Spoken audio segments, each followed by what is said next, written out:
0.02 0.02 कितने step move किया? 3 step into 10 raise power -3। अब 10 रेज पावर -3 टेबल में क्या नाम है उसका? मिली। तो हमने 10 रेज पावर -3 की जगह क्या लिख लिया? मिली लिख लिया। तो हमारे पास क्या बन गया नंबर? 0.02। प्रीफिक्सेस के साथ यूनिट क्या बन गया? मिलीग्राम।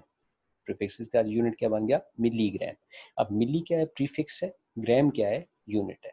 तो हमने प्रीफिक्स को ऐड कर लिया यूनिट से पहले।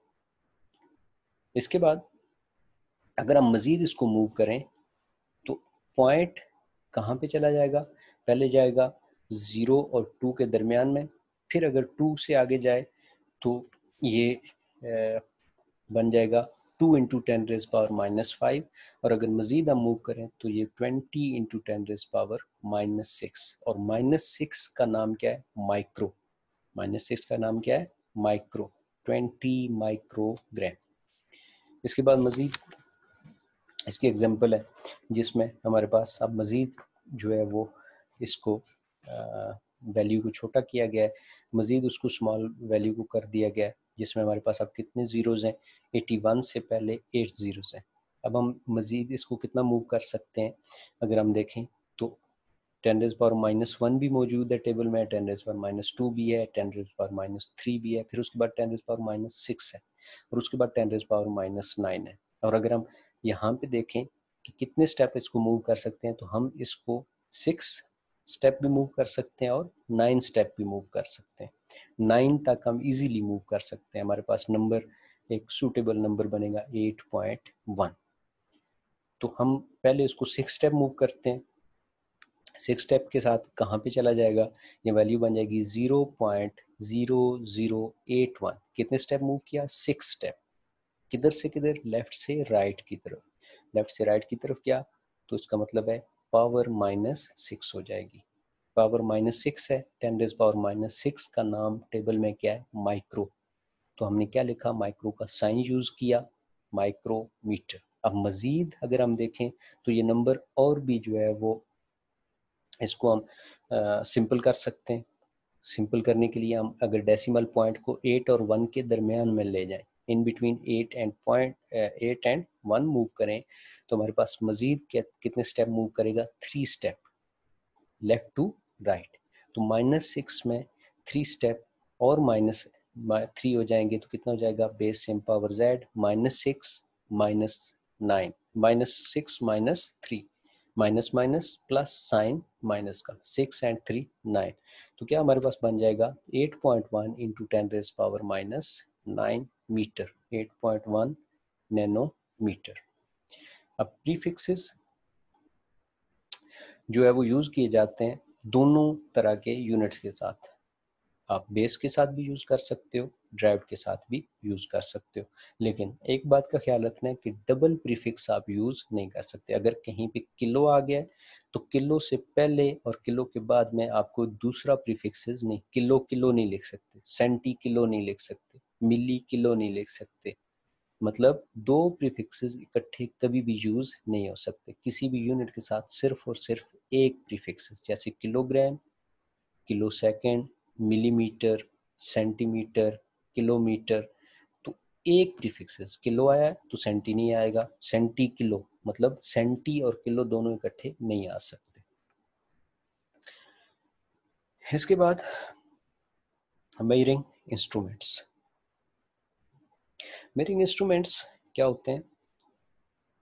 ऐसी क्वांटिटीज जो आप मेजर कर सकते हो, उनको मेजर करने के लिए कुछ इंस्ट्रूमेंट्स हैं।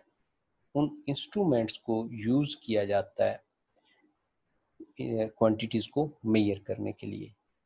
वो जो क्वांटिटीज को मेजर करने के लिए इंस्ट्रूमेंट्स हैं, उनको हम क्या कहते हैं? Measuring instruments. सबसे पहले किसी भी इंस्ट्रूमेंट का लीस्ट काउंट। इंस्ट्रूमेंट जब हम यूज करते हैं तो हम देखते हैं कि हमारा इंस्ट्रूमेंट कितना प्रिसाइज है, कितनी कम से कम वैल्यू वो मेजर कर सकते हैं। जैसे आप अपने हाथ में घड़ी जो पहनते हैं, हम हैंड वॉच जो यूज करते हैं, उसका सबसे कम जो वैल्यू हम मेजर कर सकते हैं, अगर हम सबसे कम जो है वो टाइम मेजर कर तो वो कितना हो सकता है 1 सेकेंड। उससे कम टाइम हम मेजर नहीं कर सकते। अगर हम मेजर करना चाहें तो हमारे पास एग्जैक्ट आंसर या बहुत छोटी वैल्यू हम उसकी मेजर नहीं कर सकते।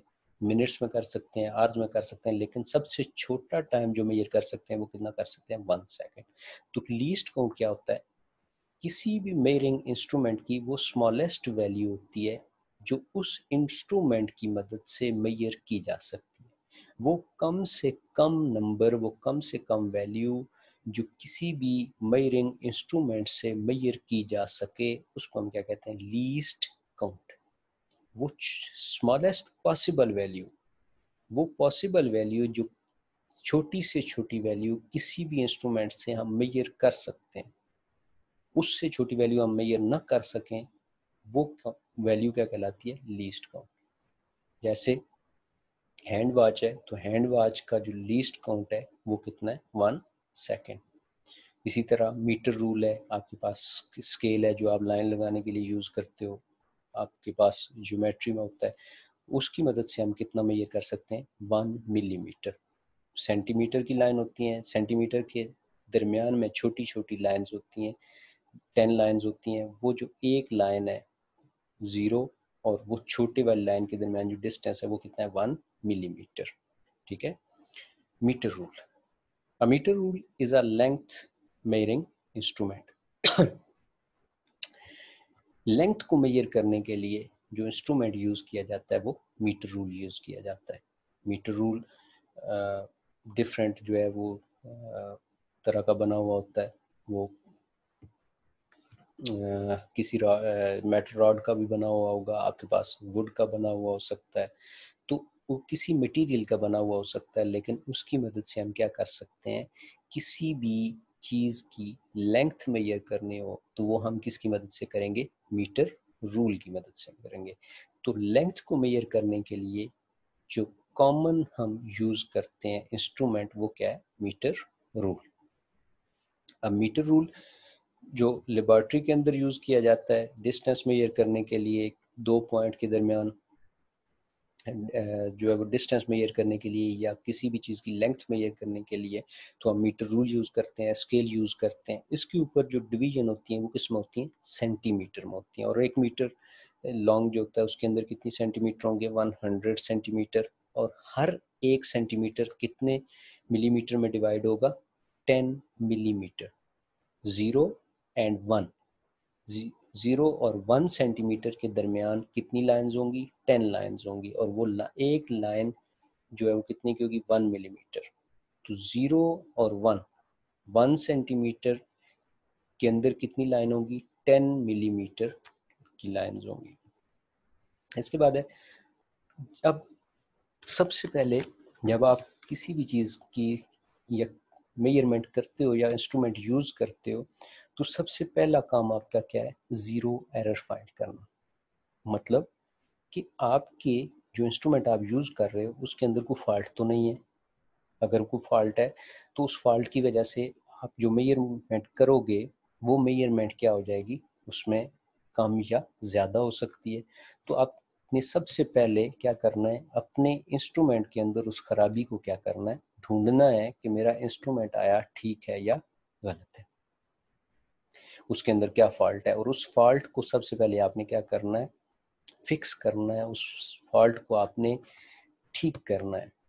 ठीक करने का तरीका क्या है? साइंटिफिक वे में आप वो वैल्यू ले लेते हो और उस वैल्यू को कम या ज़्यादा, पॉजिटिव प्लस करते हो या माइनस कर लेते हो। जैसे आपकी घड़ी अगर 5 मिनट आगे है, अब आपको अपनी घड़ी का टाइम पता है कि मेरी घड़ी जो है 5 मिनट आगे है। जब आपसे कोई टाइम पूछता है तो आप उसको 5 मिनट आगे नहीं बताते, बल्कि क्या करते हो? आपकी घड़ी 5 मिनट आगे है, आप उसे जब टाइम बता रहे होते हो तो वो 5 मिनट उस टाइम में से क्या कर देते हो? माइनस कर देते हो। जैसे आपको स्कूल में छुट्टी होनी है 2 PM, अब आपकी घड़ी पे टाइम हो रहा है 2:05।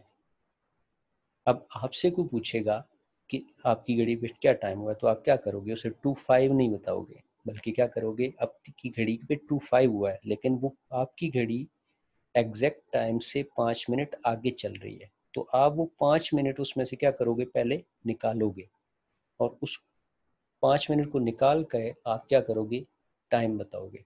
अगर इसी तरह आपकी घड़ी अगर 5 मिनट पीछे है, मतलब अगर आप बाकी घड़ियों पे जो नॉर्मल टाइम है अगर उस पे 2 PM हो रहे हैं, तो आपकी घड़ी पे कितना टाइम हो रहा होगा, 1:55 हो रहा होगा। अब आपको पता है कि आपकी घड़ी में, कि आपकी घड़ी कितना पीछे है, 5 मिनट पीछे चल रही है। अब जब आप किसी को टाइम बताओगे या खुद टाइम जब आप जो है वो एस्टिमेट लगाओगे, तो आपको पता होगा कि मैंने 5 मिनट, मेरी घड़ी पीछे है, तो मैंने 5 मिनट इसको आगे लेकर जाना है, 5 मिनट आगे जो है वो मैंने टाइम काउंट करना है। तो 5 मिनट क्या करोगे, आपकी घड़ी में से 5 मिनट कम है, तो आप उसमें क्या करोगे, 5 मिनट ऐड करोगे। तो ये जो आप उसमें ऐड कर रहे हो या उसमें से माइनस कर रहे हो, ये बेसिकली क्या कर रहे हो, आप जीरो एरर उसके अंदर से ख़त्म कर रहे हो। तो किसी भी इंस्ट्रूमेंट के अंदर जो फॉल्ट होता है इंस्ट्रूमेंट की वजह से, जो डिफरेंस आता है एक्चुअल वैल्यू में और मेजर्ड वैल्यू में, वो जो एग्जैक्ट वैल्यू है, और जब आप मेजर करते हो तो मेजर वैल्यू और एक्चुअल वैल्यू में जो डिफरेंस आ जाता है इंस्ट्रूमेंट के फॉल्ट की वजह से, उसको हम क्या कहते हैं, ज़ीरो एरर। अब ज़ीरो एरर को ख़त्म करने के लिए हम क्या करते हैं, ज़ीरो करेक्शन करते हैं। ज़ीरो करेक्शन क्या होता है, वो प्रोसेस है जो ज़ीरो एरर को रिमूव करने के लिए किया जाता है। क्यों किया जाता है, ताकि हमें हमें क्या मिले, एग्जैक्ट एक्यूरेट मेजरमेंट मिले, उसको हम क्या कहते हैं, ज़ीरो करेक्शन। अच्छा, ये स्लाइड थोड़ी आगे पीछे हो गई थी। इसमें least count of metre rule, least count, metre rule का लीस्ट काउंट क्या है कि मीटर रूल की मदद से हम छोटी से छोटी कौन सी वैल्यू मेजर कर सकते हैं, कितने तक हम उससे, तो मीटर रूल की मदद से सबसे छोटी जो मेजरमेंट या सबसे छोटी लेंथ जो हम मेजर कर सकते हैं वो कितनी है, 1 मिलीमीटर। 1 मिलीमीटर से छोटी मेजरमेंट हम मीटर रूल की मदद से नहीं कर सकते। तो सबसे छोटी वैल्यू जो मेजर हो सकती है मीटर रूल की मदद से वो कौन सी है, 1 मिलीमीटर। इसके साथ मीटर रूल के साथ जो है वो और उसी तरह के कुछ इंस्ट्रूमेंट्स हैं जिनकी मदद से हम मेजर लेंथ मेजर कर सकते हैं। मेजरिंग टेप है, मेजरिंग टेप जो है वो क्लॉथ की बनी हुई होती है, प्लास्टिक की बनी हुई होती है, ये बड़े यूज़ करते हैं, या कारपेंटर यूज़ करते हैं इसको। आपने देखा होगा कारपेंटर अगर आपके घर में काम कर रहा है तो उसके पास एक जो है वो मेजरिंग टेप होगी, जो क्लॉथ की बनी हुई होगी या प्लास्टिक की बनी हुई होगी या आयरन की बनी हुई होगी, वो उसको मेजर करने के बाद उसको क्या कर लेता है, फोल्ड कर लेते हैं। ये भी सेम, इसके ऊपर सेंटीमीटर में जो है वो मेजरमेंट्स होती हैं, सबसे स्मॉलेस्ट मेजरमेंट इसकी किस्म होती है, मिलीमीटर में होती है। ठीक है, ये 10 मीटर की हो सकती है, 20 मीटर की होती है, 50 मीटर की होती है, 100 मीटर लॉन्ग की होती है। थैंक यू स्टूडेंट्स, मिलते हैं नए लेक्चर के साथ। अल्लाह हाफिज़।